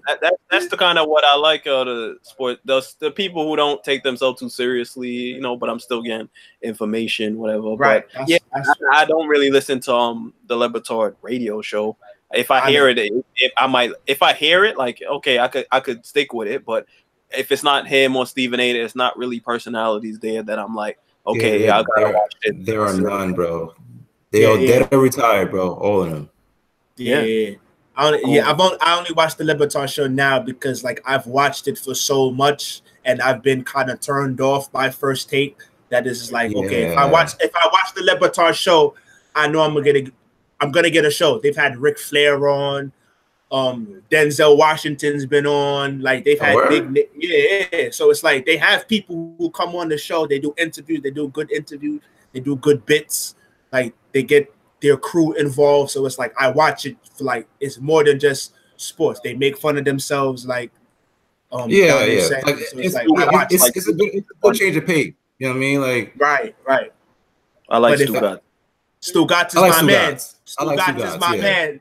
Stugatz is my man. Stugatz is my guy. He's just a genuine character. Like a lot of these guys, they don't want to be like, open about their fandom, or they don't because they feel like that's not professional or whatever. But I prefer the guy who's like, yeah, I'm a Jets fan and the Jets stink, and they're always gonna. I like he just being real. Stugotz just seemed like he just being Stugotz. Like, and he'll sell Dan down the river for money, nigga. That shit is the best. That shit is the best, nigga. Even guys like Bomani and Pablo Torre, like they have a show, but I think they're cool. But I despise Pablo Torre with I don't really care. I don't care Pablo. He's so annoying. He's so annoying. I hate how he talk. I hate watching his face. I hate his voice. Just like go away, nigga. Go away. Even twice about Pablo Torre like that. Like you have a visceral hatred. Yes. No, I do. Like go away, nigga. Because it's like he's like, here's the thing, and then math is following whatever he about to say, or Shakespeare. Like math or Shakespeare is following Pablo Torre, and it's like this has nothing to do with sports, my guy. You never played sports. Go away. Like you didn't do anything athletic your entire college, nigga. Go away. I like Bomani, but I think he's too smart for ESPN sometimes, man. Yeah, I feel like he wasted his time there. Like, yo, like he should be like Bomani's too woke for ESPN. Like, he needs to be writing for like you know, like I don't know, like the Post, I don't know, whoever, nigga. He needs to be writing all the time with fucking Neil deGrasse Tyson, which is like that. Like that's what he needs to be doing.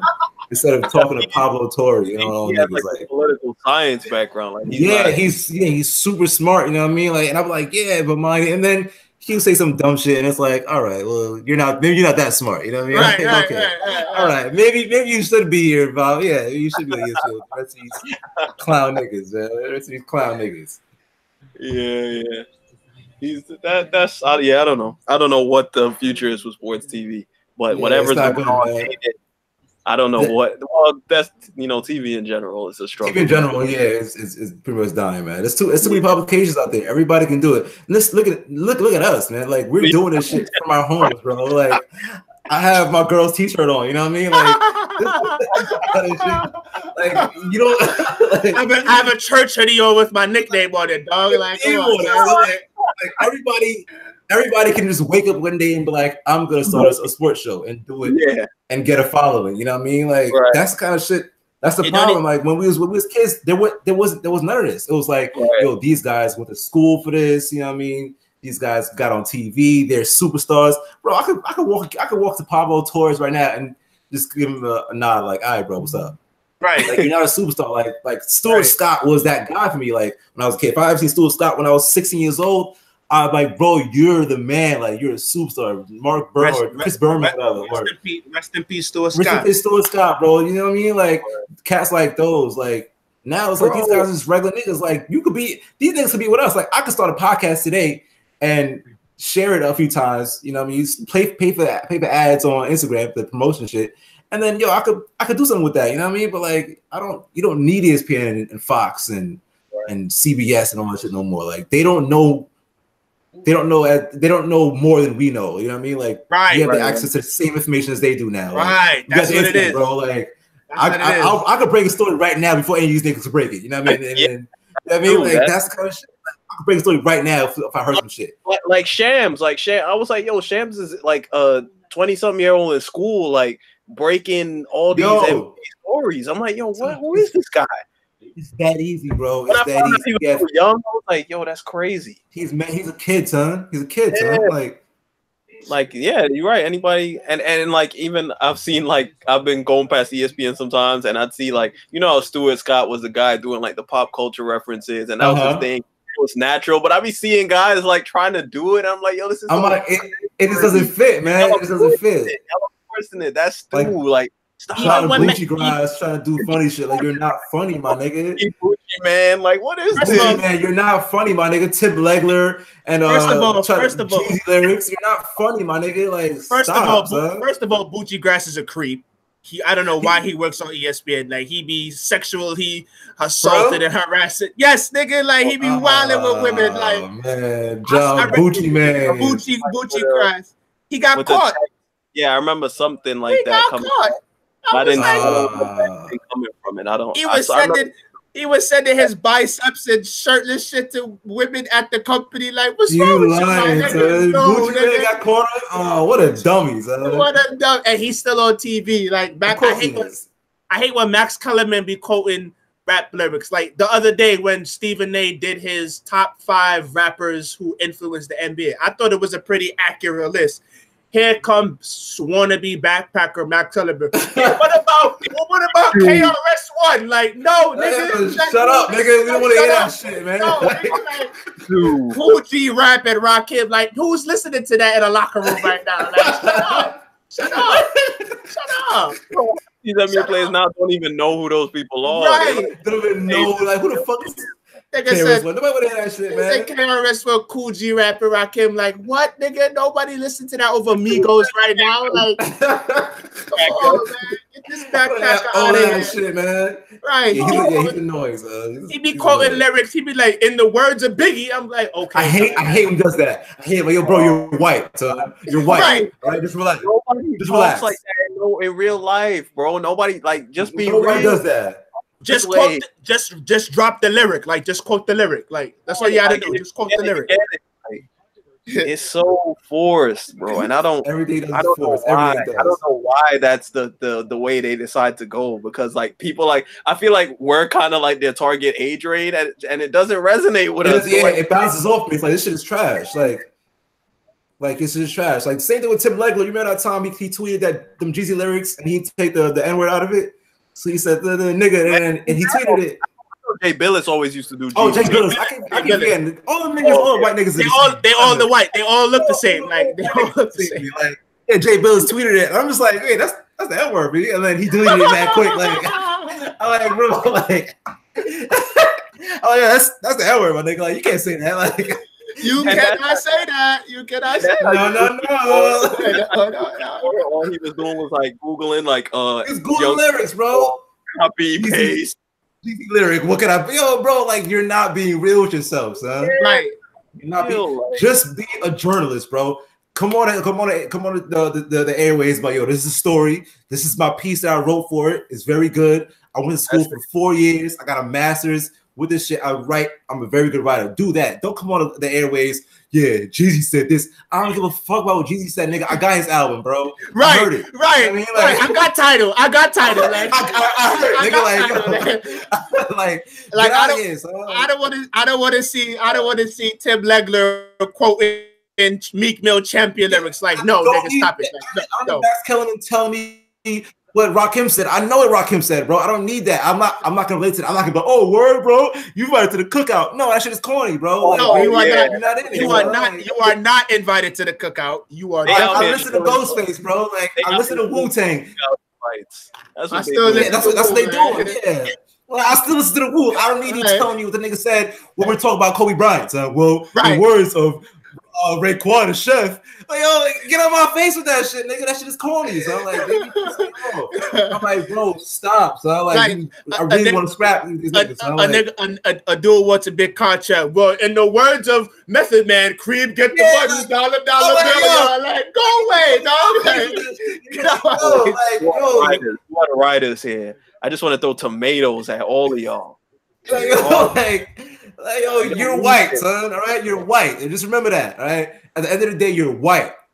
You're white. Stop. Leave this shit alone, son. Like Bob Thornton or something. Quote words, son. Like, do what you do, son. Like, I mean, even Stephen A don't go that hard. Stephen A grew up a hollers, my nigga. Stephen A grew up with mad rappers in his backyard. So like, Stephen A just like, yo, I'm just gonna be a writer. I'm gonna be that nigga. I'm gonna be a writer. Stephen A also do the old school joints. Yeah, radio show, when they'll come back from commercial break, they'll just be playing a song, and Stephen A just be spitting the bars, because it's like they just playing songs that he likes. He's playing, It'd be like old joints like that he cares about, like a LL Cool J joint. He's not just like spitting lyrics like just to. He's not Googling lyrics, nigga, like Jay Billis. And then he'll sing a Temptation song, or he'll sing another song. Because he's a grown middle-aged man. Of course, he's just gonna sing what is pertinent to him. These other guys, like, I don't believe that you're just firing up Migos, John Bucci Ross.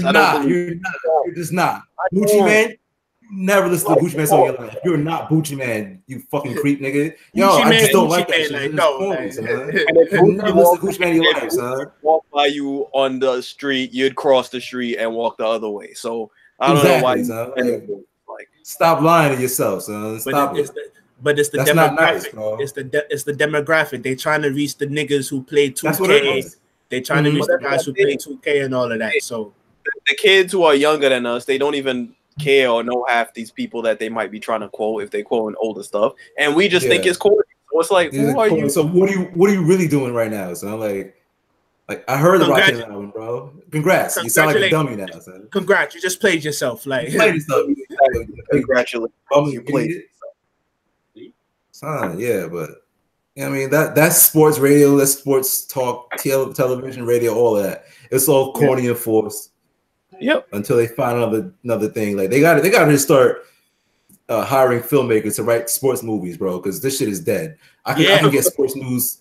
I get sports news on the Bleacher Report. I don't need to turn on my TV to find out who won the game. Yeah. Like I have internet, bro. Lebitard says that on the show because he's interested, like, because I think he had someone who wrote for Netflix or HBO or whatever come on the show one time, and his philosophy is ESPN has this empire, so rather than keep doing the same thing, ESPN needs to get into like the Game of Thrones type of game where like y'all have like a show where like y'all have the bread for it, y'all got the content, y'all got the some of the personnel, or y'all can have a lot of the things going on. Y'all can have a show just for sports that's like Game of Thrones, or y'all can have like a Breaking Bad type of thing. So I agree with you. They need to hire filmmaking or like TV directors, TV writers. You got to lead the charge because what they're doing is being done by everybody now. Everybody has that formula. We have it, nigga.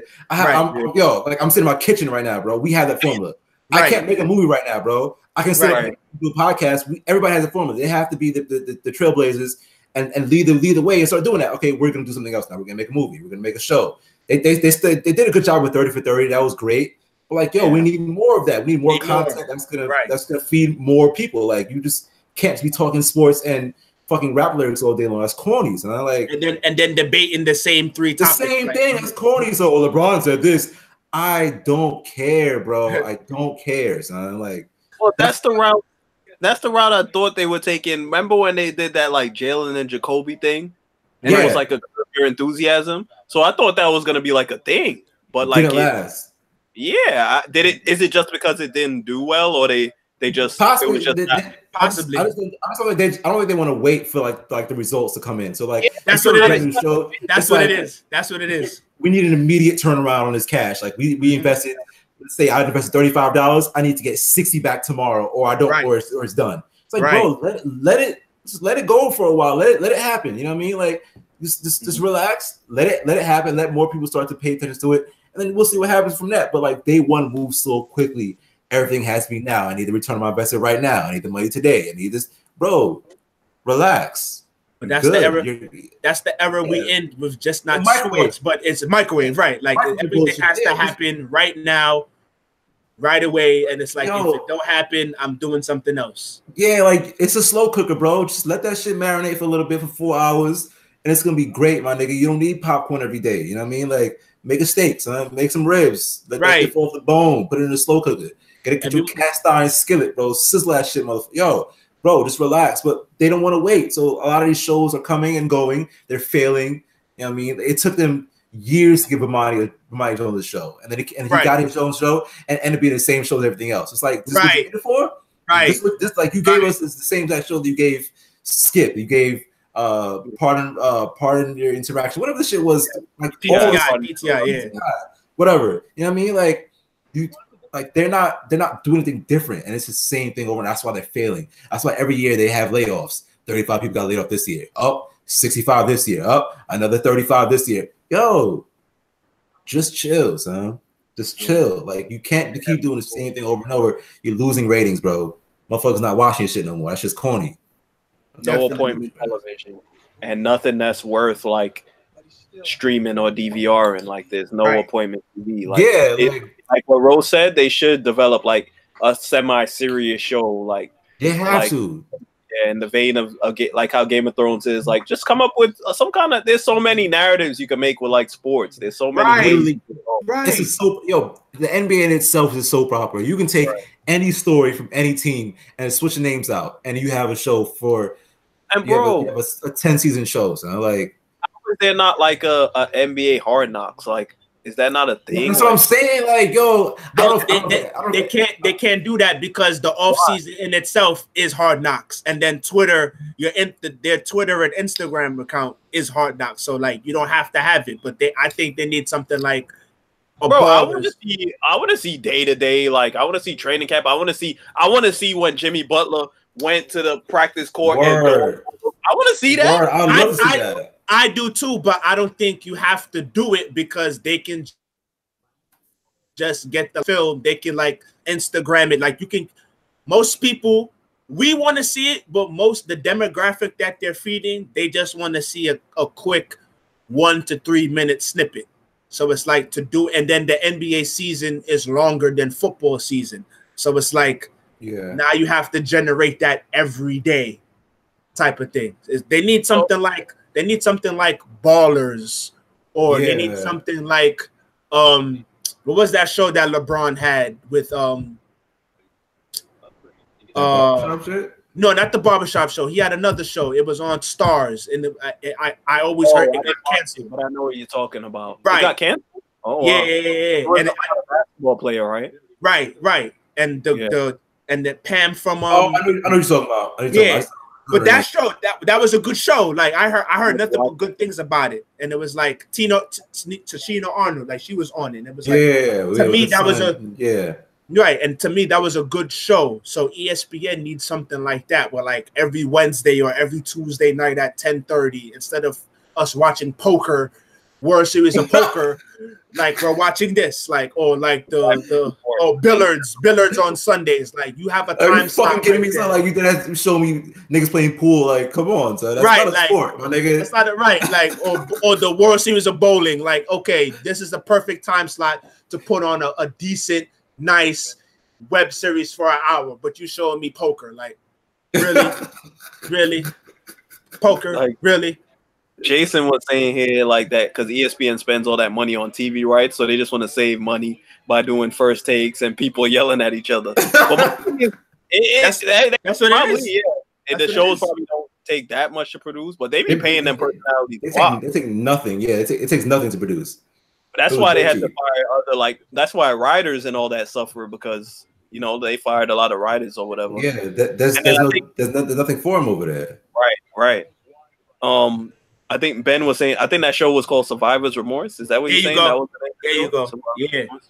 I didn't watch it. I saw that it was a thing, but there's just so much. I saw like I saw like 1 or 2 clips on Facebook or whatever, and it was a good show. Like, so I heard everybody who watched it, I heard nothing but good things about it. I was like, okay. Shows get canceled so quickly, bro. There's nothing, bro. Viewers, I guess especially with like a subscriber based thing like Stars, that's or what was it? Was it Showtime or Stars? What was Showtime? I think it was Showtime. It could have been Showtime. I'm not married to most of the shows be on Showtime. Yeah, Stars don't really have that much, except for like Power and shit like that. But even that, like ESPN need their own version of Power or Ballers, Game of Thrones, Breaking Bad. Like need your own version of that. Even Grey's Anatomy, Scandal, like you need your own version of that. The timeline's gonna want to put on and watch together. That's what you gotta do. That's it. Yeah, that's it. Right. Every they're not thinking ahead. They're not thinking ahead at all. So. It's stupid. Like nobody wants to see the debate. I've Ben being a WWE fan, like I feel the same way about it. Like Monday Night Raw is 3 hours. Like you don't need 3 hours of wrestling, dog. Like you do not need that. Bro, 2 hours, like it was back in the day, and then you had SmackDown on Thursday. To me, the problem with the WWE right now is 1, it's too long, and 2, it's like they have this separation of Monday Night Raw, and then they have SmackDown, and it's like back in the day, you can go to either one. Like you saw the Raw, you're doing both. It's like you're killing the show now. Like now they have a Raw title and a SmackDown. That's stupid. Come on, that's stupid, man. That's stupid. Like so, yeah. I don't even know like I don't know how like The View and Ellen and all. I don't know how their ratings look. I'm assuming they're fine because they're still on TV. But I've never even. I can't think of a time where there was a sports show in like that format of it's all these debate. Like, why not try that? Even like just a daytime, have a daytime sports host, and like you have your guests, you have your viral moments and all that. I don't know. That was Stephen A's first show. It was Cold Pizza, was it? Highly. No, it was Quite frankly. Quite frankly, that was his show. Like it was more of a, like it was too for me. It was too serious of a setting though. Like it was like darkly lit and like I'm Stephen A. standing in. It's like Ellen is more fun. Like we chilling. We're gonna give you the interviews. We got your viral moments. Something like a little more light. I don't know because I don't know how daytime TV is doing in terms of those. Because I know like late night is a struggle too, like with Kimmel and all. Yeah, it's hard to get on that shit. Yeah. But daytime television, it suits a demographic, stay-at-home moms or women who like they don't do nothing. So like retirees. So they're always, no matter what type of climate, any type of television is gonna be, daytime television is always gonna hit. Game shows. Ellen is gonna do well. Steve Harvey is gonna do well. The View is gonna do well. Yeah. What's his name? Wayne Brady. He does this show. He does this game show. What's that? Price is Right? Does he do that? Price is Right? No, it's not Price. It's Drew Carey. He does Price is Right. Oh yeah, same thing. He does another show, but it's the same. It's the same. Pretty much. What name is Wayne Brady. He does a show at 10 o'clock. Oh yeah, I know what you're talking about. He does have one of those game shows or something. But like those things are gonna hit because women go to the salon, guys go to the barber shop. So it's like those things are gonna hit at that time slot. Yeah, there has to be like a low budget option that they can do where they can just kind of fit in and not lose a lot. Because they're gonna lose a little bit of money to start with. But if you have like a thing that you can do every day, like a low budget show that you can do, talk show kind of thing, whatever it is, you got to take advantage because it's Sports Center all day. It's the same episode of Sports Center all fucking day. Like, come on. I think they're trying too hard to fit a demographic. Just make a show and let the people decide if they want to watch it. Yeah, you're right. Because the Wayne Brady show is let's make a deal. That's it. Yeah. There you go. Yeah, but like I think too and it's like that with music too. It's like too many industries are trying to fit a demographic. It's like just make the show and let the people decide whether they want to watch it or not. Because it goes back to what Joe said. There's just so much content out there, bro. Like, but it's not a lot of good content though. Like, but it's just a saturation and like it's hard to make appointment TV. That's why I said you got to make something to where everybody want to sit on Twitter and watch it together. Like, because people with even shows that they watch, it's like a lot of shows. It's like I'll catch up when I want. I'll DVR it or I'll stream it later. Like. Not many people are just like, oh, I need to be at the TV at 5 o'clock because ESPN has a show that. And it'll have to be something that can compete with primetime television. Because that's what drives up ratings for like Game of Thrones and Insecure. Insecure is not good, bro, but we watch it because everybody else is watching it. That's what it is. If ESPN makes a show that stinks, but everybody watches together, you can get the ratings, and it's like, all right, well, I want to see what happens next season. Insecure stinks, bro. So we don't watch it. Insecure stinks. Yeah. But that's the Michael. That's the era we in right now. So we just got to deal with it. Y'all got anything else? No, I think we all straight. Yeah, not really. Apart from OBJ. He's not playing. I'm glad he's not playing. Hopefully we can find a way. Hopefully we can find a way to lose to Mark Sanchez because he's awful. Oh, Mark's. No, we're not losing tomorrow. We win tomorrow, bro. Oh God. Hopefully, though. Yeah, I don't got much of anything else either. I just hope. Ben tried to talk about y'all talking about all these shows. Y'all lucky grew up with cable. I'm like, nah, bro. I didn't have cable either. I never had cable, bro. I didn't have cable. I was like 13, bro.